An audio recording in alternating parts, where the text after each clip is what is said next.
নমস্কাৰ, ৰিভিউ অসমলৈ স্বাগতম জনাইছো। এটা নতুন ভাইৰাছ, এই ভাইৰাছে গ্ৰাস কৰিছে সহস্ৰাধিক স্বনিৰ্ভৰশীল জনতাক। ইতিমধ্যে গ্ৰাস কৰিছে পশ্চিমবংগ, দিল্লী, হাৰিয়ানা, মধ্যপ্ৰদেশ, উৰিষ্যাকে ধৰি সমগ্ৰ ভাৰতত। মঙলবাৰে সন্ধিয়া অসমত ধৰা পৰিছে এই ভাইৰাছৰ ক্লন। RGQG কম্পিউটাৰৰ এই ভাইৰাছবিধে এজন হেকাৰে প্ৰেৰণ কৰিছে ভাৰতৰ অনলাইন শ্বপিং কৰা এটা ছফ্টৱেৰত। হেকাৰে এই ভাইৰাছবিধ সমগ্ৰ ভাৰতত বিয়পাই দিয়ে।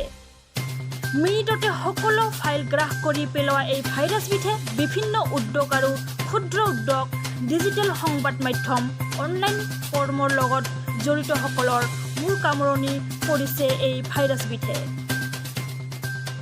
কম্পিউটাৰ বিশেষজ্ঞ আৰু ইণ্টাৰনেট এক্সপাৰ্টসকলে এই ভাইৰাছবিধৰ সমাধান সূত্ৰ বিচাৰি পাইছে যদিও ভাইৰাছটোক এতিয়ালৈকে সম্পূৰ্ণকৈ ধ্বংস কৰিব পৰা নাই।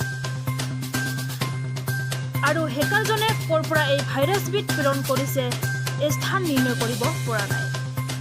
News desk report, review Assam.